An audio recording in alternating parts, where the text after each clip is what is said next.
नमस्कार, आप देख रहे हैं न्यूज़ भारत। मैं आपके साथ शगु। आइए देखते हैं आज के टॉप 10 समाचार। एटीएस के मुख्य गवाह को शहर छोड़ने की धमकी।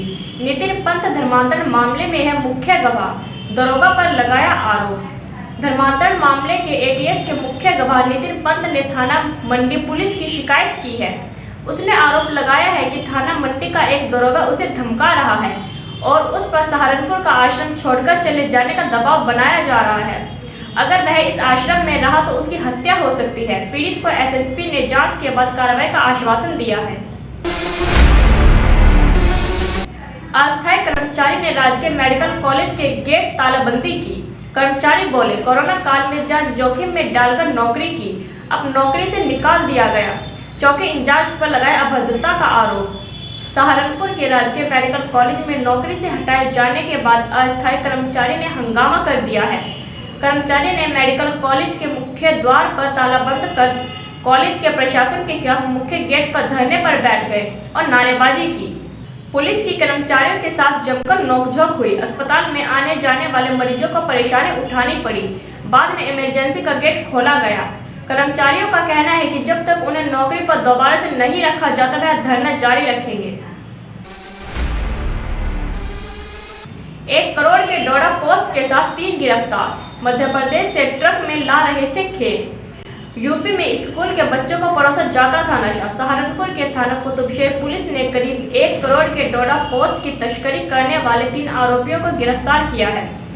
आरोपी ट्रक में चाउमीन के बोरों की आड़ में डोडा पोस्त की तस्करी करते थे। पुलिस ने ट्रक के साथ 399 कट्टे बोरे पकड़े हैं, जिसमें 48 कट्टे डोडा पोस्त के हैं। आरोपी बिलाल ने बताया कि उसको गंगोह से यह खेप उतारनी थी। इसके बाद यह उत्तराखंड और यूपी के कई जिलों में सप्लाई होनी थी।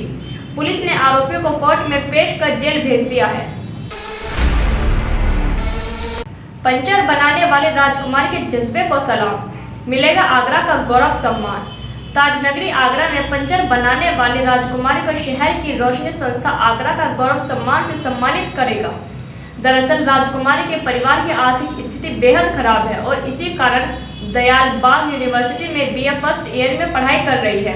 राजकुमारी पंचर बनाकर अपने पढ़ाई का खर्च उठाने के साथ ही पूरे परिवार का भरण पोषण भी करती है। पंचर की यह दुकान राजकुमारी के पिता हेत सिंह की है।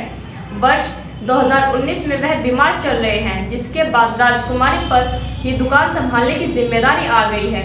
वह सुबह 2 घंटे और शाम को 3 घंटे तक दुकान पर बैठकर पंचर ठीक करती है। इससे जो पैसे आते हैं उससे किसी तरह परिवार का खर्च निकल पाता है। ग्रेटर नोएडा में सफाई के लिए अपनाए डिजिटल तरीका, जानिए पूरा प्लान। सेक्टर और गांवों की साफ सफाई को लेकर ग्रेटर नोएडा अथॉरिटी खासी अलर्ट है। इसी के चलते अथॉरिटी ने साफ सफाई के लिए डिजिटल तरीका अपनाया है। अथॉरिटी के डिजिटल तरीके से अफसर ही नहीं, आम जनता भी एक सफाई कर्मी पर नजर रख सकेगी। यहाँ तक कि कूड़ा ढोने वाले वाहन कहाँ हैं और किस रूट पर जा रहे हैं, यह भी अथॉरिटी के दफ्तर पर बैठे बैठे पता लगा जा सकेगा। इसके लिए अथॉरिटी ने एक वेबसाइट तैयार की है। इसके चलते ग्रेटर नोएडा के सभी गाँव और सेक्टर को 4 जोन में बांटा गया है। डिजिटल तरीके से साफ सफाई की योजना की शुरुआत अभी जोन नंबर 2 से की गई है। जल्द ही बाकी के 3 जोन में भी इसे लागू कर दिया जाएगा। कहीं पेन किलर न बना दे किडनी का बीमार। जिला अस्पताल की हेमोडायलिसिस में किडनी के बीमारों की कतार लगी हुई है। ज्यादातर मरीजों ने ली थी पेन किलर। यदि आपको सिर दर्द, हल्का बुखार, बॉडी पेन या रक्तचाप है, केमिस्ट्री के बजाय चिकित्सक के पास जाकर सलाह लें। बिना सलाह के पेन किलर भी ना खाएं, क्योंकि आपकी किडनी खराब हो सकती है और कई बार फेल भी हो सकती है, जिसके आपकी मौत भी हो सकती है। किडनी खराब होने पर यूरिन बंद हो सकता है और आप डायलिसिस के स्तर तक पहुंच सकते हैं। ऐसे ही कई मामले जिला अस्पताल में हेमोडायलिसिस में सामने आए हैं, जिन्होंने बिना चिकित्सक की सलाह के दवाई ली और डायलिसिस की स्थिति में पहुंच गए। अब वह सप्ताह में 3 बार डायलिसिस कराने आते हैं। जिला अस्पताल के हेमोडायलिसिस यूनिट में 4 सालों में करीब 320 मरीज अपना इलाज करा चुके हैं। हालांकि निजी सेंटरों में भी लोग अपना इलाज करा रहे हैं। कल और परसों बंद रहेंगे बैंक। एसबीआई के आग्रह के बाद हड़ताल पर अड़े कर्मचारी। कल और परसों मतलब 16 और 17 दिसंबर को देश के सार्वजनिक क्षेत्र के बैंक बंद रहने वाले हैं, क्योंकि इनके कर्मचारी 2 दिवसीय राष्ट्रव्यापी हड़ताल पर जाने वाले हैं। एसबीआई समेत बाकी बैंकों की तरफ से कर्मचारियों को हड़ताल न करने की अपील के बाद भी कर्मचारी यूनियन अपनी बात पर अड़े हुए हैं। बता दें कि ये हड़ताल बैंकों के निजीकरण के विरोध में है। राहुल गांधी ने लखीमपुर मामले की एसआईटी रिपोर्ट पर लोकसभा में नोटिस जारी किया। अजय मिश्रा को बर्खास्त करने की मांग की। कांग्रेस के पूर्व अध्यक्ष राहुल गांधी ने लखीमपुर खीरी हिंसा मामले में विशेष जांच दल एसआईटी की रिपोर्ट को लेकर बुधवार को लोकसभा में कार्यस्थगन का नोटिस दिया है। नोटिस में राहुल गांधी ने सदन की कार्यवाही स्थगित करने की मांग की और कहा कि एसआईटी रिपोर्ट को लेकर सदन में चर्चा होनी चाहिए। वायनाड सांसद ने भी मांग की है कि केंद्रीय गृह राज्य मंत्री अजय कुमार मिश्रा टेनी को तत्काल केंद्रीय मंत्रिमंडल से बर्खास्त किया जाए।